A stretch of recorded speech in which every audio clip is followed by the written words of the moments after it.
Mr. Prime Minister, Mr. Defense Minister, General, allow me to introduce myself. My name is François Rousseau.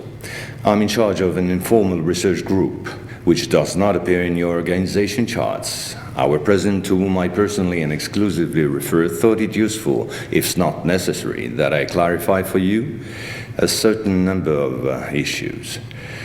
You think that as initiates you're better informed than most people. Allow me to doubt it. At this very moment, things are taking place. They are somehow serious enough for the informations and documents that I kept for you be revealed to you now. In a word, a manipulative operation unparalleled to this day on a planetary scale is being implemented and will be the final subject of my talk. As regards our era, everything in reality started just before World War II. Hitler had broken certain taboos, such as taking recourse to occultism and secret societies. The Ahnenerbe, a Nazi organization assigned with, among other things, archaeological and anthropological research, found this during an expedition to Afghanistan. This flying object is called Vimana, or Astra, by the Hindus. Moreover, during exploration of the subsoil by the Russians and Chinese in 1927, traces of a very ancient nuclear explosion were detected. Certain sedimentary layers had been atomically vitrified 50,000 years ago. The very same phenomenon can be observed around today's nuclear test sites. One must understand that Hitler, thanks to these discoveries which he took highly seriously, was going to open a Pandora's box which no government, whether friend or enemy, wished to close afterward. Behind tragic history, which we all know, lies a theory based on the existence of full moons, associated with the four geological cycle. According to Hans Erbiger, founder of the world ice theory, the Earth had undergone 4 semi-global extinctions of life due to the fall of one of these moons. Effectively, as one goes along, the satellite moved closer, gravity changed and triggered some deep mutation of the genetic standard, thereby creating a race of highly intelligent giants measuring approximately between 10 to 13 feet tall. Several tens of thousands years later, the moon crashed, the impact causing a serious rise in sea levels and a nuclear-like global winter. This race of giants was to disappear due to a terrestrial gravity which had grown too powerful and incapacitating for their unusual size. Hitler was initiated to these doctrines, and contacts with Tibet in particular were frequent. The Nazis sought contact with the survivors of ancient civilizations, holders of ancient technologies like the previously described Vimanas. One of these civilizations spread out over the entire planet more than 600 pyramids made of stone, earth, and even iron. These pyramids are almost all pointed in the same direction, all have the same proportion as number pi, and all situated in magnetotelluric nodes. The oldest are in Asia. 2 of them are submerged, one south of Japan at Okinawa, another south of Cuba. These 2 were built about 12,000 years ago. I began by this small archaeological reminder for this reason. Our civilization is the 4th of the cycle which I described previously. Yes, I know that might well hurt our pride. We're neither the first nor the last. One must understand that the study and understanding of several recovered prototypes were the absolute priority to ensure Nazis' domination over the skies. The Allies, in parallel, focused on mastering atom and creating the first nuclear bombs. These secret bases were the center of all research supervised by the Nazis. In one of these bases worked Victor Schauberger, father of the Nazis' UFOs. Schauberger headed the Vril Society in charge of anti-gravitational research. He died in 1958 in Texas, while working under protection of the United States on the improvement of his own flying saucers, which have since become American. You will quickly understand that 70% of unexplained aerial phenomena are human in origin and in no way extraterrestrial. Once World War II was over and Nazi technology had been systematically plundered by both Americans and Russians, the first challenge was to carry on and even complete the Nazis' research in great secrecy. The program, called Project Rainbow, especially known for the Philadelphia experiment, was the immediate proof. Mathematician von Neumann, who collaborated with Albert Einstein and Nikola Tesla on behalf of the Navy, succeeded in accidentally teleporting a Cannon-class destroyer escort, the USS Eldridge.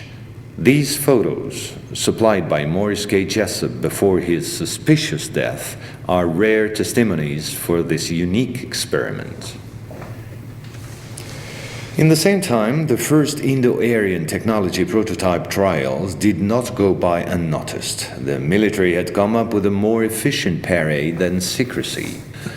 At about the same period, Kenneth Arnold, US Air Force pilot and CIA agent, launched the greatest operation in manipulation ever concerning the existence of UFOs. Making people believe they didn't exist was not the right solution and clearly insufficient. Discrediting enemies and frightening the population by systematic misinformation proved far more efficient. UFOs and parahuman belong henceforth to the movies, television, and collective paranoia, and not to the realm of scientists, as it should have been the case. In May 1947, the American Secret Services discovered the existence of an ancient terrestrial UFO secretly recovered by the Russians, which had crashed into the Altai Mountains along their border with Mongolia. Tension between the two blocs immediately rose a serious notch. The discovery was spectacular, and so not to lose face, the Pentagon, in tandem with the CIA, decided to tell lies and imagine a huge bluff to convince both the Russians and the world at large that they too recovered a UFO in Roswell in July 1947. Of course, it wasn't true, but the bluff worked all the same. In February 1949, just after the so-called Roswell incident, a UFO was photographed and filmed in Antarctica. It was the first photo of this type of a cigar-shaped object. Other appearances were then to follow in one another by cyclic waves. At the same moment, the Apollo program, headed by Werner von Braun, was in full swing. And Dr. Braun in no way favorably welcomed the demand for paranormal experiments, which nevertheless took place during certain Apollo missions. This is the last known experiment on psychic and telepathic amplification, as well as detection of positron particles emitted by the yogi towards the Apollo capsule. But these tests were all eclipsed by the systematic appearance of unidentified objects around orbital flights and the discovery of traces of civilization on the moon.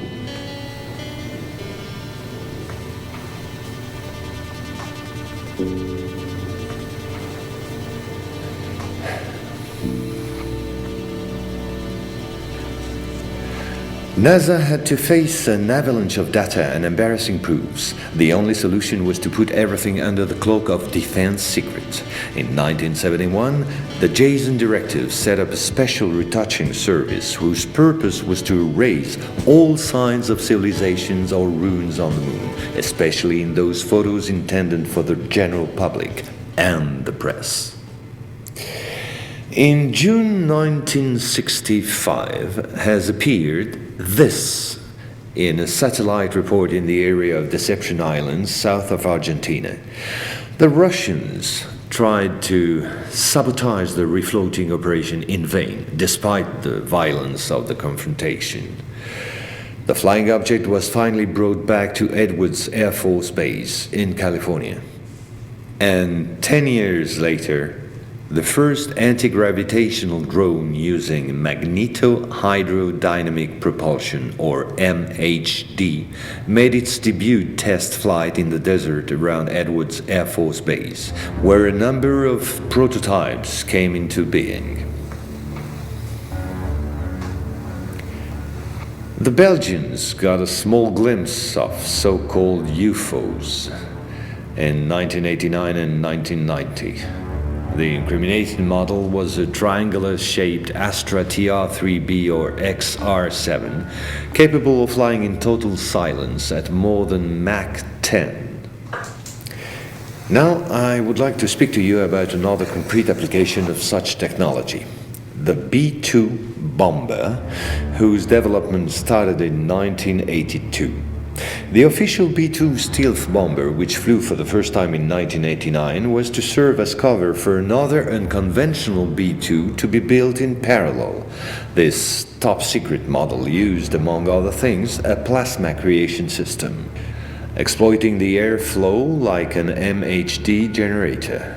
This system produces ionization of the air around the B-2, thereby suppressing air resistance while ensuring total invisibility for any type of radar. This nuclear bomber has flown for 15 years now at more than Mach 10. It can fly around the Earth in just a few hours without being seen. Naturally, such military research was to give rise to many commercial spin-offs. Over the last 10 years, we've seen the appearance of dozens of non-lethal armaments like E-bombs or electromagnetic bombs, as well as, of course, microwave weapons and powerful lasers. The U.S. Department of Defense, through the multinational Raytheon, decided to invest a gigantic amount of money in an experimental program called HAARP, or High Frequency Activate Auroral Research Program. And it was quite a program. Officially, the base in Alaska studies the ionosphere. In truth, the real possibilities of the installation are enormous. Climate manipulations, deep detection of underground base or deposits, silent and remote destruction of any object, and most important of all, manipulation of human behavior. So, in 1996, a Russian satellite discovered in Antarctica the almost intact wreck of an immense spacecraft, revealed by the melting of the glaciers. The ice samplings indicated a crash date some 24,000 years ago. At the same moment, a volcanic eruption on the Deception Islands, the same islands as before, forced the Russian to request help from the United States, given the urgency and importance of recovery of the vessel. In the end, they suddenly dropped it all and evacuated the zone in panic. The device was finally destroyed by the Russians, extremely upset by the situation, which was no longer working to their advantage.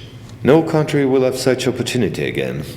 And this foolish action, as bad losers on the part of the Russians, was only to reinforce the position of the Americans as regards extraterrestrials. If this account seemed somewhat long despite my efforts to simplify, it was absolutely necessary to get to the subject I mentioned previously. The plot known as the Orion Conspiracy. Our research group is convinced that UFOs constructed by the Americans or the Russians will be used to support an hoax attack on the Earth of extraterrestrial origin. The media taking care of the rest, of course. The reason? Once the threat of international terrorism has dissipated, the war economies of the major powers, with the United States at the head of the pack, will need a new enemy in order to still prosper. War on Earth will be replaced by space war against an enemy from beyond. So then, gentlemen, I thank you. A complete report will be handed to you at the exit. As for me, I'll see you again soon for a second update on a quite different subject. Gentlemen.